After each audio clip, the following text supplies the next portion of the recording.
restorations. And I'm just kidding. I used to do that to aggravate people. But welcome back to another episode of Forgotten Gear Restorations. We are finished with this old Rivera. Let's get some sounds out of this old girl, and let's all be astounded at how beautiful this amp is. So, Paul, you outdid yourself on this one, buddy. As always, don't forget to like, subscribe, share, do the whole thing. I hope this finds you and yours well. Bye.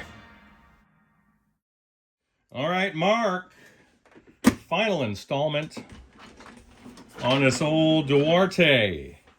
And I got to tell you right now, I've never owned a Rivera amp. I've only played the ones from the early 80s, the old Champ days. I got to tell you right now, and then for the rest of you goons out there, that this is one of the most enjoyable amps I've ever played, bar none. And I play a lot of amps, but for a contemporary amp, this is probably my favorite channel switcher. It gets into Mark series, like Mark IV series levels of overdrive, probably 3/4 of that. And then it does the sparkly Fender thing to a T. Unfortunately, I do not have the head or combo shell or access to its reverb tank, so I can't tell you what the verb is like, but knowing his other work, I'm going to say it's just like the Fender stuff. It's beautiful. This amp ran 35 minutes at full stage volume. What do I mean by that? By level 8 on the master, with 0 issues, monitoring current on the bias end of things, totally stable. This is one happy little camper, and man, what a challenge. Totally cool amp. I'm so glad that I got to work on your project, Mark. I appreciate it. So I will finish writing up all the documentation. I'll reach out to you. I probably have already. And that'll be that on this little monster. What a cool amp. I understand that, forgive me, I can't remember which one of y'all had texted me regarding the sockets for the CMOS chips being a potential issue down the line. They're not an issue right now, but I'm led to believe by what I read that a prior tech had documented, a prior established tech had documented some time ago, like back in the days when we used to just post this stuff up on our own individual websites and make blogs about it before there was motion.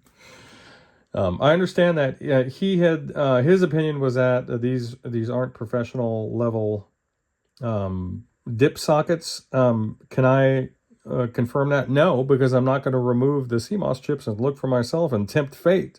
Because if I do that, then I'm going to have to lift the circuit board, the main PCB, not just a power PCB, and fit this thing with some upgraded sockets. So thankfully, that's not where we are today. And just by the way, I have already played this amp by the time I'm recording this thing. And oh god, dude, what a smoking amp. The nicest clean I've heard on a contemporary amp. And honestly, dude, I ran a 66 Super for like 3 years. That was my amp, and I maintained it personally and even modified it. Modified the reverb circuit and some other things. And I'll tell you right now, this thing will outsparkle any twin reverb from any era. And the crunch and lead channel is beyond usable. It's actually inspiring. So, as far as I'm concerned, this Rivera belongs in a pantheon of great amps. This is such a cool amp, Mark, and I hope you keep her for the rest of your life, man. I would be buried with this thing if it was mine. But in the back of my mind, I'd have a little bit of anxiety about those CMOS chips and some of the other silicon on board that are making the cool channel switching possible and switching the functions. Let me just kick this on And it was in, as you can see there, it was in 100 watt mode.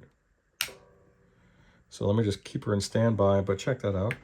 You can see there, see that? You can see via the functions on the front panel that it's just a button's push away. I'm gonna press the volume button, and then you'll see it switch over here. And then back to this, 3, 2, 1. The channel switching is nearly flawless. There's just a small amount of delay as the signal collapses for muting. And that's, to be honest with you, it's imperceptible, except I'm going to hear it because I'm supposed to. But yeah, that's it, man. Let me give you a quick jingle, and then we'll get this girl picked up, and she can go back home.